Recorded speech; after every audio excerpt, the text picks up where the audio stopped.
嘿，大家好，这里是老虎钳工作室，我是老大，我是 GT。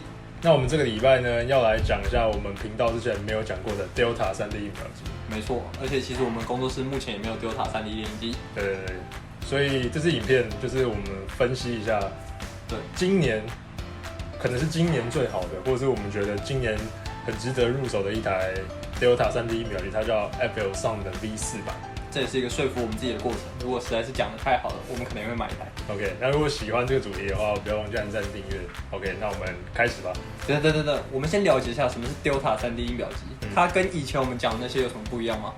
首先，一般的印表机其实都是笛卡尔坐标系的，上面这边。等，你讲的是法国著名的哲学家笛卡尔吗？就是教你那个 XYZ 三个坐标。OK， 那个。那一般的 3D 印表机都是笛卡尔坐标系或是极坐标系两种。对。那极坐标系其实很少见，所以大部分都是笛卡尔坐标系的。没错。那在这个坐标系底下，其实它分了很多种种类。那其中我们最常见的就是 SZ Head， 就是有一个龙门，然后 X 轴装载在自己轴上面的那种。就是 Prusa 马克三的这种型号。对。那我们今天要讲的是其中的另外一个变种，是 Delta， 就是三角洲。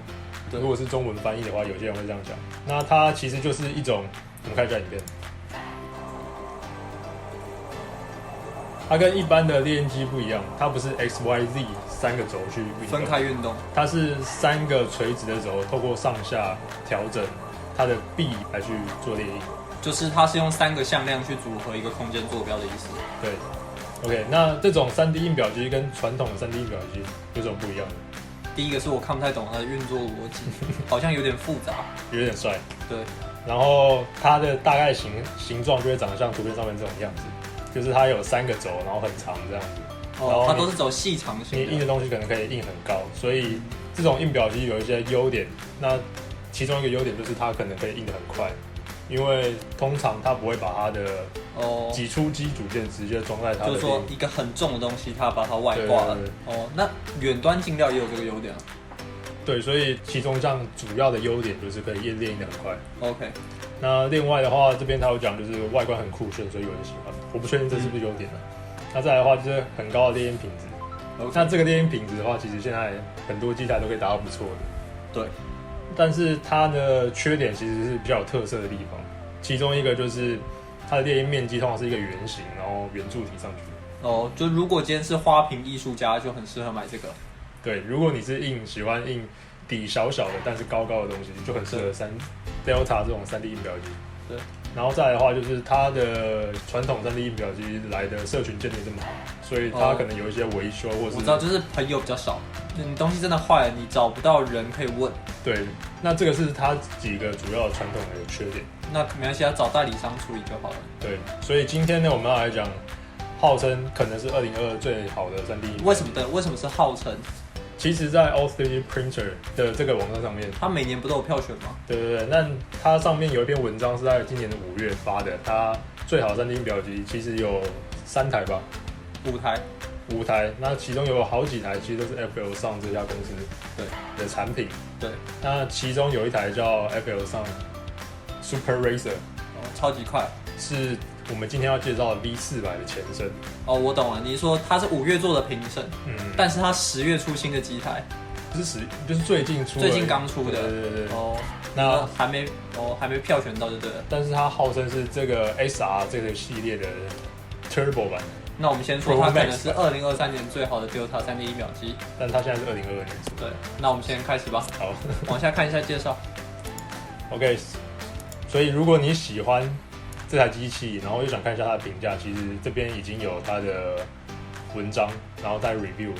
我觉得有一些 maker 已经把它的一些内容已经打上去了。对。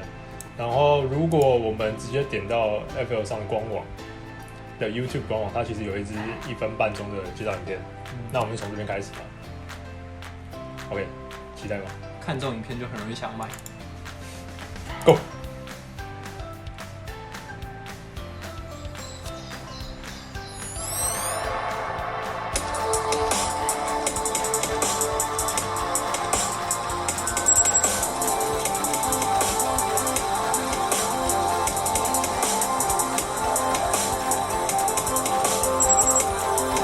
OK， 第一幕幕就是这台机器最大的卖点。V400代表什么？它的 velocity， 它的速度，可以到400 millimeter per second，就是1秒钟可以走40公分。那真的是蛮快的。它可以号称走这么快的原因是因为它有搭载了 Clipper 韧体。就是某一个开发的韧体。对，搭载 Clipper 韧体，因为现在最常见的韧体可能有 Marlin、ReRap，另外一个很常见的高速猎鹰使用的韧体就是 Clipper。那它搭载 Clipper 韧体可以让一般2倍大小的 Benchy 只有49分钟，硬49分钟就结束。对。那一般的切片，可能你在这台机器，或是你可能在 Prusa 上面，你可能就要印4个小时或者6个小时这样。那我想问一个问题，这种的话，它的切片软体也是用我们平常用的那些吗？这种机器的切片软体，它可以用 Cura，我记得 Cura 也有支援，它可以用 Cura。对，Prusa Slicer 有支援吗？可能就没有，对不对？Prusa Slicer 我不确定，可能要实际看看才知道。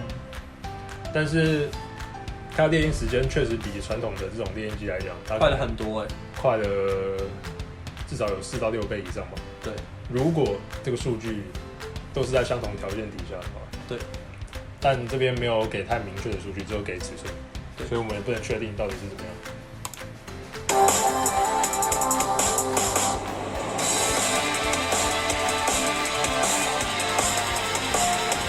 自由移动。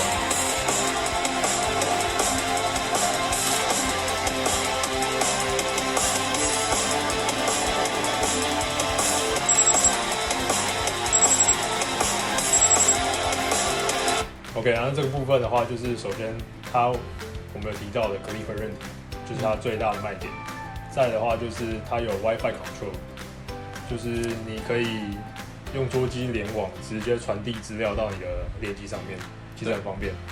那再来的话，就是它的这个萤幕是号称7寸的触控萤幕，彩色。然后因为一般的 Clipper 韧体，我们都知道，它除了你的猎鹰机上面要有一个 MCU 对之外，它还有一个外接比较高级的大脑，所以它这边也有号称它这里的规格，你还记得？我记得它有1G 的 DDR4，反正它这边有一个比较高级的运算大脑，它里面有1G 的记忆体。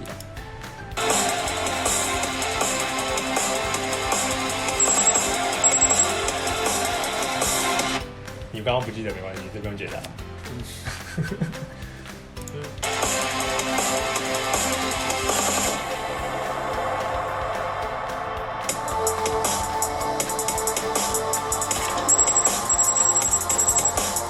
OK， 那另外一个部分的话，就是这个机器的另外一个特色。对，首先就是一般我们前面讲到 Delta 传统机型里面，它大部分的主打快速是因为它的喷头并没有挤出接上面，它是远端进料，因为它比较轻，所以移动的可以比较快。对，但这边的话，它使用的是近端进料的系统。哦，我们可以看到它这边有一个双齿轮的近端进料的挤出机，所以它可以硬软料，因为近端的嘛。再来的话，就是它有提到它使用的是 bimetal， 就是2种金属合成的散热块。所以它可能散热做得比较好，可以硬到比较高温的环境。对，所以可以使用比较高温的材料。它的温度可以到300度，其实大部分市售的材料都可以使用。对，然后接下来的话就是它的加热块也蛮大一个的，就是使用这种高温快速挤出的系统。看这个结构比较像是火山喷头这种长的，对，有点类似那种感觉。然后再来的话，它有2个散热风扇。这个其实在高速猎鹰的猎鹰机台上都可以看得到，它为了加速这个散热都会用这个。还有轻的马达。再来的话就是它有主打它的那个 arm， 就是手臂，连接到它喷头那几根都是用碳纤维，特别轻，就是减轻它的重量。对。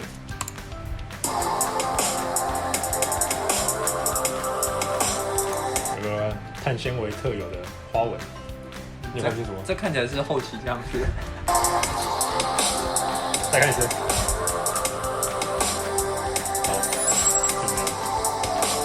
然后这边的话，他有讲到它的猎鹰面积其实蛮大的，30公分的圆直径，30公分的直径乘上41公分的高度，那其实还很大一台。30公分的圆，其实如果你印正方形，大概就是21公分。21公分，所以大概21乘21乘然后41，旁边再多 bonus 送你一点。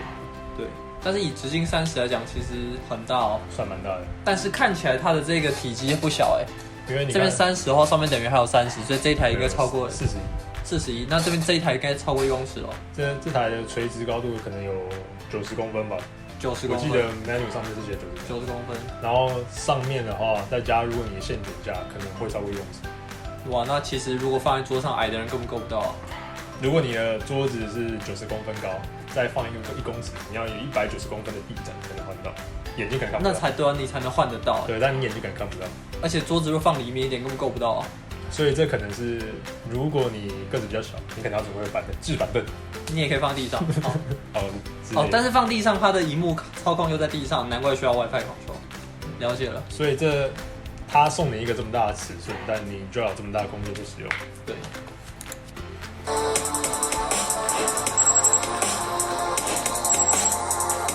有啊，简单的线材检测它还是有。OK， 那这边就有讲到 filament sensor 嘛，所以断料会有侦测。再来的话，我们刚刚提到碳纤维棒，它这边有特别列出来，对，就是减轻它喷头组的重量。它好像有提到说它整个喷头组好像只有400克。那很轻的。我不确定它的整个喷头组包含了多整个。其实我觉得，如果你的喷头组都是不是像 Pro 这样硬的话，其实可以做到很轻。然后再来的话，就是它的线轨也有特殊设计，还有官网上有一篇文章，大家有兴趣可以自己去看。再来的话，就是它线轨是3颗的那种3颗头，就是有兴趣自己看了。然后它的那个热床 PEI 涂层的，它热床使用 PEI 涂层的弹簧钢片，所以拆模型是方便的。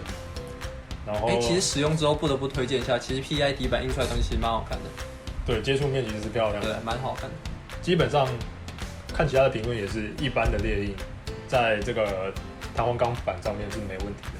哦，会这样讲，就是不一般的列印下会就是如果你在一些高温条件下，去印的话，虽然它可以支援高温的挤出，但是它在高温的料在底板上可能翘曲会比较严重啊。它底板抓不住。对，或者是那个它的加热的部件会伤到它的底板，可能会有一些问题。这个部分的话，在一开始提到那个 Off 3D Print 的那个文章里面有，大家如果想要详细看内容的话，可以去里面看。那我们就留在资讯栏。对。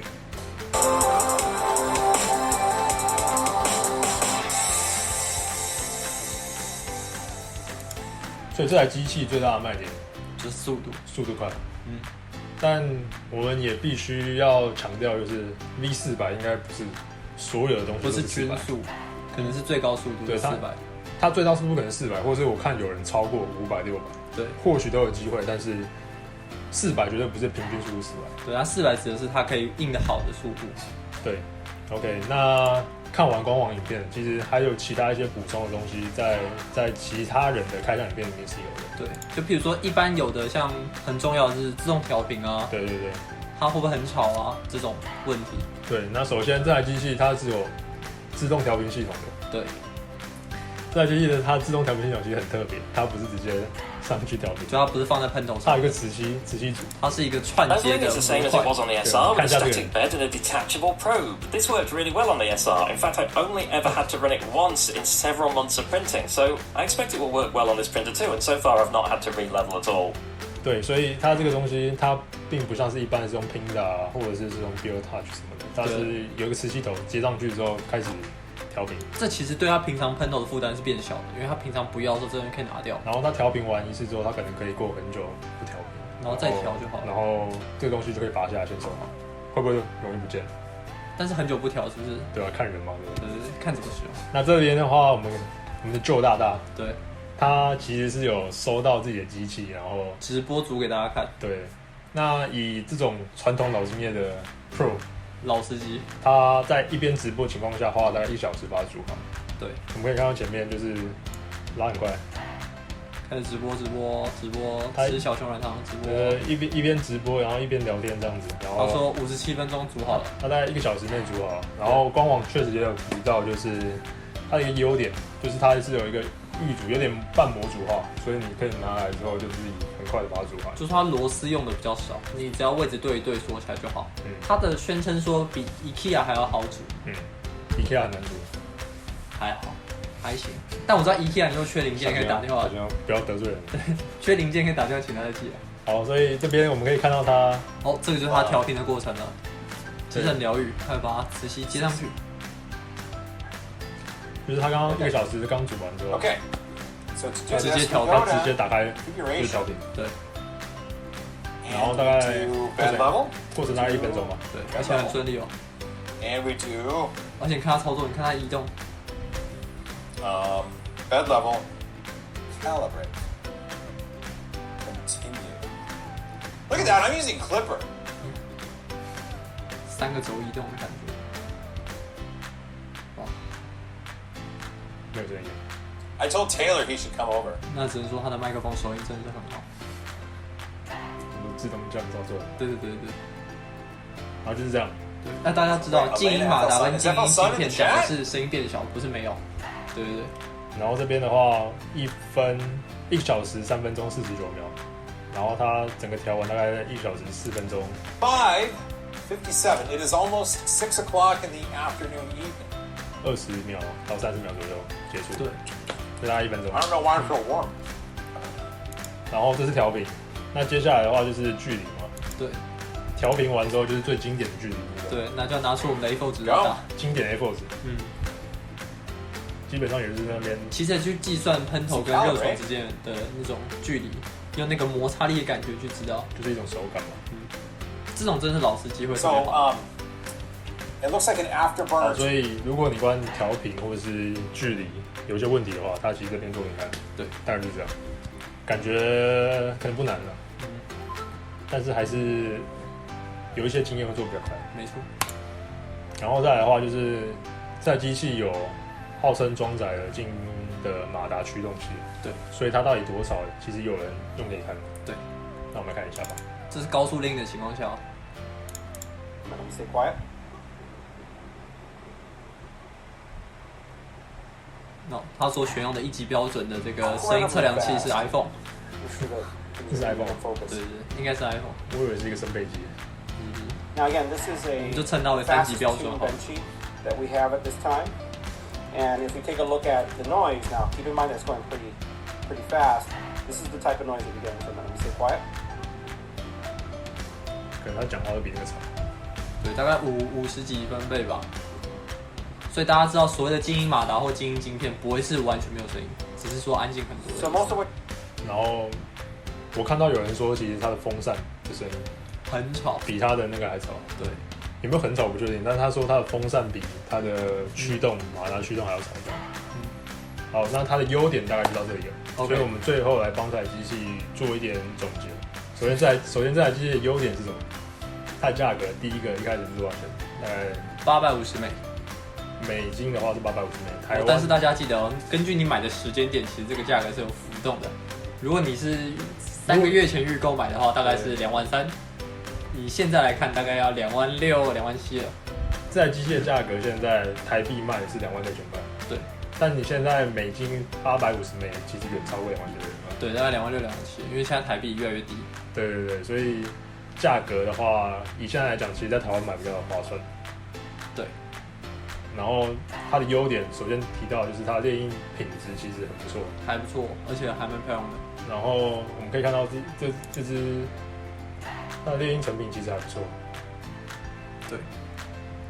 小物件啊，或者是这个长的物件，或是高的物件，即使有一些纹路，但是它硬满版的情况下，其实晃动其实不太明显。对，猎鹰成品是不错的。然后再来的话，就是它有高速的猎鹰的驱动韧体，对，然后再来是 WiFi control， 对，然后有近端近料、高温材料可以猎鹰，然后大的猎鹰尺寸。我觉得近端近料搭配高温的话，它基本上市售的材料大部分都可以使用了。对啊，所以就是他有提到可能可以印 PLA、PETG 基本，对，然后 ABS 就是要高温一点点，或是 PC 或是奶酪这种东西是有机会要高温的。然后再来是它的近端近料，然后它用到就是2个的齿轮的话，它软料可以猎鹰。对，然后再来的话就是安静，然后大的面积，然后有 filament sensor 可以断料检测。对，最后的话就是这个我发现，对，不知道大家刚刚有没有发现，其实影片里面这台机器一直是有灯的，这里它有3个 LED 灯吗？它有3组灯在它的那个喷头旁边。Can't keep up with the print speed and flow rate. 所以如果你在列印的过程中，你把那个摄影机架在旁边，它其实拍缩时摄影很漂亮，因为它的热床也不会动。对，它跟我们 Prusa 那种会一直抖来抖去的不一样。对，你可以看到还不错的这个缩时摄影效果。对，如果你是对这个方面有兴趣的话，其实它也是一个还不错的一个优点。记录生活嘛。那如果是缺点的话，我看到别人比较常在讲的就是它的高温材料的粘附效果在底板上不是那么好。这个可能改底板会好一点，或者是你可能帮你的 model 做一个 bring， 就是让它长一个衬裙，对，粘附效果会好一点。然后再来的话就是它的这个热床，可能在加温还是在设计上可能有一些小问题，我不确定实际是怎么样，但是有人提到这件事情。对，那可能就跟你的温度的料有关系，但他提到都是在高温炼印的情况下，你如果平常用 PLA 啊 PETG， 这个你也看不太到。对，所以说不定在高温的条件下，它的热床可以持续的寿命不是那么长。对，就是它的极限是有的。对，它可能可以印到110度热床，但是它可以持续多久，或是可以到110，是不是就可以拿来煎个什么牛排、鸡蛋之类的？真的，下次你手可以先放上去吃，熟了没？然后它机器没有硬体的断电续印，但是在 Clipper 上，如果你想要的话，其实是可以有方法去解决。就是说它硬体上没有，但它的可能软硬体配合上有。所以这个部分可能要深入探讨。如果这个要有机器的才知道。如果你对断电续印非常有这个抗胜的话，对。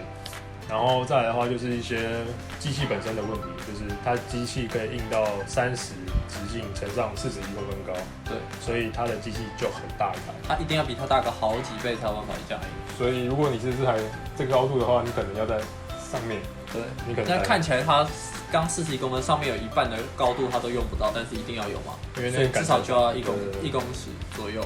所以如果你有办法准备出一个可能50乘50乘1公尺的一个范围，对，就才比较适合拿来放你的机器。对，不过好处是它也不大台，就细细的嘛，只是很长而已。对，然后如果你的线卷还要放在上面，如果你不放在上面就算了，如果你线卷还要放在上面的话，那你可能还要再更高。对，如果你不放上面，要放在旁边的话，那它拉1公尺上去，再拉1公尺下来，就变得距离又很远。就是你的线材必须要很多才能用，就是剩的足够多，它才至少要剩2公尺。对，所以这就是一些我们可以明显找到它的可能是缺点的部分。对 ，OK， 所以听完今天的讲解，你觉得在3D 列印机适合你吗？我觉得对于一个初心者玩家而言，好像接触而言，因为你刚刚提到的社群没有这么发达嘛，那可能在维修上面或者是讨论上，可能不会这么方便，但很新奇。就是以社群讨论度而言，但 Delta 可能没办法跟传统比。对，但是如果这种机型越来越多人愿意去尝试的话，对，说不定未来的发展也会更好，不一定只会局限在这里。对。哦，by the way提一下，台湾有一个厂商叫 Ping， 也有在做这种 Delta 的机型哦。哦，我们没有要卖，不好意思，不用担心。好，所以大概这样，就是如果你有想要尝试看看 Delta 机型，又想要尝试可能2022，你想要买到最高配置效能或是 CP 值的选择，对，那你可以研究一下这台机器符不符合你的心意。对，因为它对比的机台就是 Prusa 的马克3系列。对，看起来的话，它的售价也差不多。对 ，OK。好，那如果喜欢今天的主题的话，可以留言告诉我们。那不要忘记按赞、订阅，并分享给所有喜欢3D 列印的朋友。OK，那我们下次影片见吧，拜拜。OK，拜拜。